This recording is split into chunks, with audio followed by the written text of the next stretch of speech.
আমি আমার যতগুলো বক্তব্য আছে আপনারা যদি 5 আগস্টের পর থেকে দেখেন, আমি সব জায়গায় বলেছি জুলাই বিপ্লবের যদি কোনো মাস্টারমাইন্ড থাকে, জুলাই বিপ্লবের যদি কোনো নায়ক থাকে, তারা হচ্ছে আমাদের শহীদরা এবং আমাদের গাজীরা। তারা আমাদেরকে রাস্তা দেখিয়েছে, তাদের স্যাক্রিফাইসের মাধ্যমে আজকে আমরা ফেসিবাদ মুক্ত বাংলাদেশ পেয়েছি। এবং এই জুলাই বিপ্লবটা ছিল এদেশের আপামর ছাত্র জনতার। আসসালামু আলাইকুম। শেষ পর্যন্ত শিবিরকে নাহিদে পর্যন্ত শেষ ছাড় দিল না। নাহিদ অর্থাৎ এনসিপির প্রধান উপদেষ্টা, এনসিপির মুখপত্র নাহিদ ইসলাম জুলাই অভ্যুত্থানের সমন্বয়কের মধ্যে প্রথম সারিতে রাখা হয়, যাকে তিনিও জুলাইয়ের 1 বছরের মাথায় এসে শিবিরকে নিয়ে তাচ্ছিল্য করে কথা বলা শুরু করে দিয়েছে।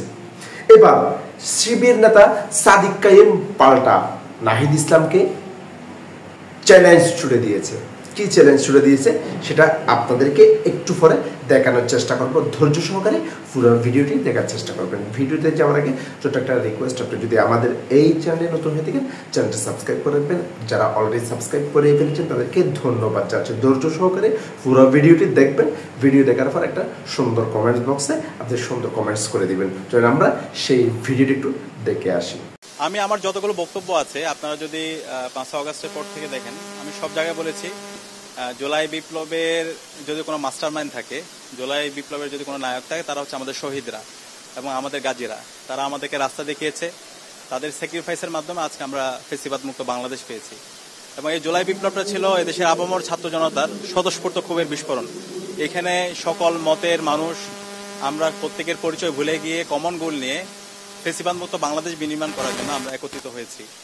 এবং যখন খুনি হাসিনা এই দেশ থেকে পালিয়েছে, পালানোর পরে সরকার ফরমেশন করা, সরকার ফরমেশন পরবর্তী এখন পর্যন্ত আমি কখনো কোনো জায়গায় গিয়ে সমন্বয়ক পরিচয় দিয়ে কোনো কিছু দখল করা, কোনো কিছু আত্মসাৎ করা, সেটা একটা সিঙ্গেল ডকুমেন্ট আপনারা কেউ দেখাতে পারবেন না। এবং জুলাই বিপ্লবের সময়ে যখন আমাদের মূল সারি সমন্বয়ক যারা ছিল, যখন তাদের অনুপস্থিত ছিল 19 তারিখ থেকে একদম 2 আগস্ট পর্যন্ত, ওই সময়ে আমরা কিছু কাজ করার সুযোগ পেয়েছি। এবং সেই সত্য কিছু ঘটনা আমার জায়গা থেকে আমি মাঝে মধ্যে নিয়ে এসেছি। তো আপনারা জানেন যখন ইন্টারনেট ব্ল্যাক আউট হয়, কারফিউ জারি হয়, ওই দিন সবকিছু ডিসকানেক্টেড। তখন 9 দফা ফরমেশন করা, এরপর হচ্ছে আমাদের সেকেন্ড লেয়ারের সমন্বয়ক যারা আছে তাদের সাথে যোগাযোগ করা, তাদেরকে সেফ রুমে রাখার ব্যবস্থা করা, পাশাপাশি সকল মিডিয়া হাউসে এই 9 দফা পৌঁছে দেওয়া। এবং এই 19 তারিখ পর থেকে একদম 1 আগস্ট পর্যন্ত প্রতিদিনের কর্মসূচি প্রণয়ন করা এবং সকল অংশীজনদের সাথে আলাপ করা, এই সমস্ত অসংখ্য অংশীজনদের সাথে আমরা আলাপ করেছি। দেশীয় বিদেশি অংশীজন, বিভিন্ন ছাত্র সংগঠন, মানবাধিকার কর্মী, সবার সাথে আমরা যোগাযোগ করেছি এবং সবাই আমাদেরকে সহযোগিতা করেছে। তো এখন এই ঘটনাগুলো আমরা যদি জাতির সামনে না আনি, তাহলে এর মাধ্যমে একটা হিস্ট্রিক্যাল করাপশন হবে।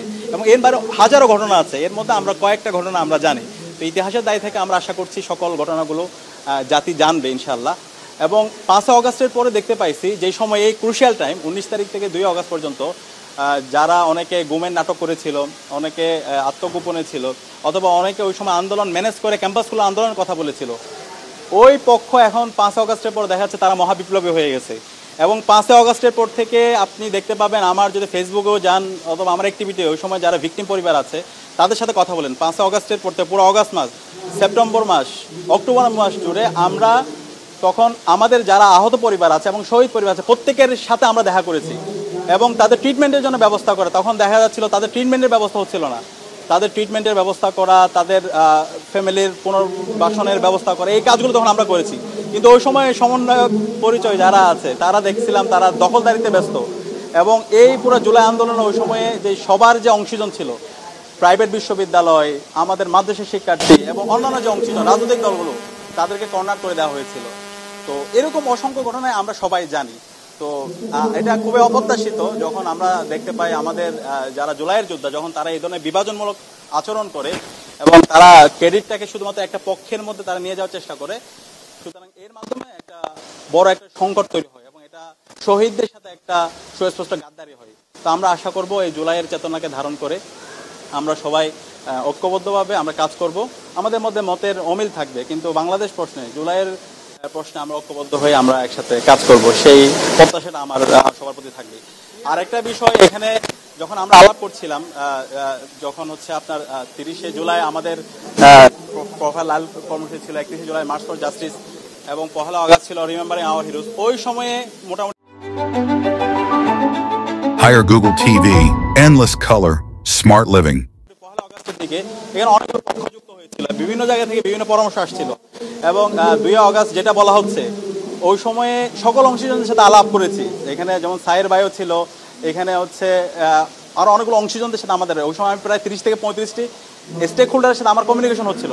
তখন আমি নিজেও বলেছিলাম, আমি মাহমুদ আলমরে বলেছিলাম 2 আগস্ট আমার সাথে কথা হচ্ছিল সরকারের ফরমেশন কি হবে, যখন হাসিনা পালাবে তখন আমরা নিজেও বলেছিলাম আমাদের 1 দফার ঘোষণা এটা মাঠ থেকে আসবে, আমরা কোনো সেনাবাহিনীর দপ্তর অথবা কোনো জায়গা থেকে আমরা 1 দফার ঘোষণা দিব না, 1 দফার ঘোষণা এটা মাঠ থেকে হবে এবং ওইখানে কি কি কর্মসূচি থাকবে এটা নিয়ে তখন বাকি যারা অংশীজন ছিল সবার সাথে আমাদের আলাপ হয়েছিল। সবার সাথে আলাপ করে সিদ্ধান্ত অনুযায়ী 1 তারিখ শহীদ মিনার 3 আগস্ট শহীদ মিনার থেকেই 1 দফার ঘোষণা দেওয়া হয় এবং অসহযোগ আন্দোলনের ঘোষণা দেওয়া হয়, সব কিছু কোলাবোরেশনের মাধ্যমে। এবং সরকারের ফরমেশন কী হবে, সেই সরকারের এই যে বিপ্লবী সরকার জাতীয় সরকারের রূপরেখাও সেটা আমরা 2 আগস্ট থেকে আমরা তখন বাকি যারা অংশীজন ছিল মাহফুজ এবং অন্যান্য সবার সাথে আমাদের দীর্ঘ সময় ধরে আলাপ হয়েছিল এবং সেই প্রস্তাবনাগুলো তখন দিয়েছিলাম। তো এখন এইভাবে যে ব্লেমিং করা, যে আমরা তো কখনো বলি না যে হচ্ছে এই কথাগুলা, যেটা এখন আমাদের মূল সারির যোদ্ধারা যখন এই সমস্ত ভিত্তিহীন কথা বলে তখন এটা আমাদেরকে খুব কষ্ট দেয়। আমরা আশা করব তারা যেহেতু একটা দায়িত্বশীল পর্যায়ে আছে তারা দায়িত্বশীল আচরণ করবে। আমরা ওই সময় বলেছিলাম আমার 1 আগস্ট থেকে যে খুনি হাসিনা থাকছে না এটা আমাদের কাছে পরিষ্কার। তখন আমরা বলেছিলাম আমরা কোনো সেনা সমর্থিত সরকার মেনে নিব না, ছাত্র জনতা জীবন দিয়েছে, ছাত্র জনতার জীবনের মাধ্যমে আমরা জনতাই এখানে সরকার গঠন করবে এবং এটা রাজপথ থেকে ঘোষণা আসবে 1 দফার ঘোষণা। এবং সেই সময় আমি প্রায় 30 থেকে 35টা স্টেক হোল্ডারের সাথে আমি কানেক্টেড ছিলাম, যোগাযোগ হচ্ছিল।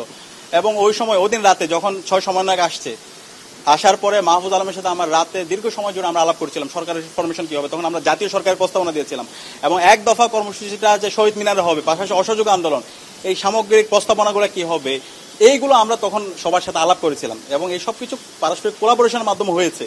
তো এই আলাপগুলো আমরা আমাদের যত জায়গায় গিয়েছি আমরা সব জায়গায় বলেছি, কিন্তু এখন যেই বয়ানগুলো নিয়ে আসা হচ্ছে এই বয়ানগুলো সত্যিকার অর্থে এটা সবাইকে কষ্ট দিচ্ছে, এর মাধ্যমে একটা বিভাজন তৈরি করছে, সম্পূর্ণ একটা ভিত্তিহীন আলাপ। এবং 19 জুলাইয়ের পর থেকে 1 আগস্ট পর্যন্ত যখন এই 6 সমন্বয়কদের অনুপস্থিতিতে যখন ইন্টারনেট ব্ল্যাক আউট ছিল, কারফিউ ছিল, এই সময় প্রত্যেকটা দিনে হাজারো হিস্ট্রি আছে। আমরা ওই সময়ে অনেকগুলো স্টেক হোল্ডারের সাথে প্রতিনিয়ত আমরা যোগাযোগ করেছি। তো এখন এই ক্ষেত্রে অনেকে আমাদেরকে পরামর্শ দিয়েছে, অনেকে সহযোগিতা দিয়েছে এবং আমরা যখন সিদ্ধান্ত নিতাম কারো দ্বারা পরিচিত হইতাম না, আমরা সবার সাথে আলাপ করে সিদ্ধান্ত নিয়ে এরপর হচ্ছে আমরা সামগ্রিকতা বিবেচনা করে আমরা এটা নিয়েছি। তো এখানে যে আলাপগুলো এখন আনা হচ্ছে যে হচ্ছে ক্যান্টনমেন্ট থেকে হচ্ছে 1 দফা, এইগুলো সম্পূর্ণ ভিত্তিহীন আলাপ এবং এটা পুরো জাতিকে অনেক বেশি হচ্ছে মানে এর মাধ্যমে হচ্ছে বিভাজিত করছে। আর এখানে যে বিষয়টা মানে সমন্বয় পরিচয়ে যারা আজকে বিভিন্ন জায়গায় দখলদারিত্ব করছে, বিভিন্ন রাষ্ট্রের সুবিধা নিচ্ছে, তারা যখন বলে যে হচ্ছে আমরা সমন্বয় পরিচয় দিয়ে বিভিন্ন ধরনের ফায়দা লুটে নিয়েছে, আমি তাকে বলতে চাই একটা প্রমাণ দেখে সাদিক কায়েম সমন্বয় পরিচয় দিয়ে 1 বছরে কারো থেকে 1টা পয়সা নিছে, আমি চ্যালেঞ্জ করতেছি, সেটা কেউ বলতে পারবে না। আমরা বলে যে হচ্ছে এই জুলাই আন্দোলনে আমাদের শহীদরা আমাদেরকে রাখতে দেখিয়েছে, তারা জীবন দিয়েছে, তাদের জীবনের মাধ্যমে আজকে আমরা আজাদি পেয়েছি। সুতরাং এই শহীদদের রেখে যাওয়া অসমাপ্ত কাজ সেটা আঞ্জাম দেওয়া হচ্ছে আমাদের দায়িত্ব। সুতরাং এইটাকে কাজে লাগিয়ে জুলাইকে নিয়ে হচ্ছে এটাকে পকেটবন্দি করা, এটা নিয়ে রাজনীতি করা, এটা নিয়ে হচ্ছে নিজেদের কোরামবাজি করা, এটা নিয়ে হচ্ছে চাঁদাবাজি করা, যারা করতেছে এটা তারা খুব খারাপ কাজ করতেছে। কিন্তু আমরা এই সমস্ত জায়গায় নাই, আমরা এই শহীদদের যে আকাঙ্ক্ষা, শহীদদের যে স্পিরিট, সে আলোকে আমাদের এই নতুন বাংলাদেশটাকে বিনির্মাণ করতে চাই। আমরা আশা করব তারা আরও দায়িত্বশীল আচরণ করবে, কারণ এই জুলাই সবার অবশ্যই এখানে সম্মুখ সারি যোদ্ধা নাহিদ আমার বন্ধু এবং তাদের অনেক স্যাক্রিফাইস আছে। এবং আমি আমার যত কথায় আমি সবসময় মাহফুজ, নাহিদ, আসিফ এবং সেকেন্ড লেয়ারে যখন তারা ছিল রিফাত রশিদ, মাইন সরকার, আব্দুল কাদের, হান্নান মাসুদ, সব জায়গায় আমি তাদের কথা বলি, আমি তাদেরকে রিকগনিশন দিই। অবশ্যই তাদের যে বলিষ্ঠ কণ্ঠস্বর ছিল সেই জায়গায় আমার তাদেরকে রিকগনিশন দিতে আমার কোনো ন্যূনতম হীনমন্যতা নাই। কিন্তু তাদের যত কথা শুনবেন তাদের ওই বক্তব্যের মতো কখনো আমাদের নাম থাকে না, অথবা আমরা কিছুই নাই। আর এগুলো তো এমনি ঘটে নাই। আর আমি এগুলো বলতে চাই না যে আমরা হাজির করতে চাই না আমরা কি করছি, আমরা বলতে চাই এখানে আমাদের শহীদরা আমাদেরকে রাস্তা দেখাইছে, আমাদের শহীদরা আমাদের প্রেরণার বাতিঘর। আমরা যখন হতাশ হয়ে পড়ছি, শহীদরা তাদের জীবন উৎসর্গ করে তখন পুরো জাতিকে নতুনভাবে জাগ্রত করেছে। তো এই আবার যে হচ্ছে না, তা যখন বলে যে হচ্ছে না আমরা এটা করছি ওইটা করছি, ঠিক আছে, আর বাকি সবাই যখন এইভাবে হচ্ছে ডিনাই করে দেওয়া হয় এবং বিভিন্ন ধরনের মিথ্যা প্রপাগান্ডা, বিভিন্ন ধরনের ব্লেম করা হয়, তখন এটা খুবই অপ্রত্যাশিত। এটাতে আমরা খুব ব্যথিত হচ্ছি। তারপরও আমরা বলতে চাই জুলাইয়ের যে আকাঙ্ক্ষা, শহীদদের যে স্পিড, সেই স্পিড বাস্তবায়ন না হওয়ার আগ পর্যন্ত আমরা আমাদের লড়াই চালিয়ে যাবো। যদি প্রয়োজনে জীবন দিতে হয় সেই জায়গায় আমরা জীবন দিব। কিন্তু কেউ যদি এখানে আবার এই জুলাই নিয়ে ব্যবসা করতে চায়, সে আবার চেতনার রাজনীতি করতে চায়, সেই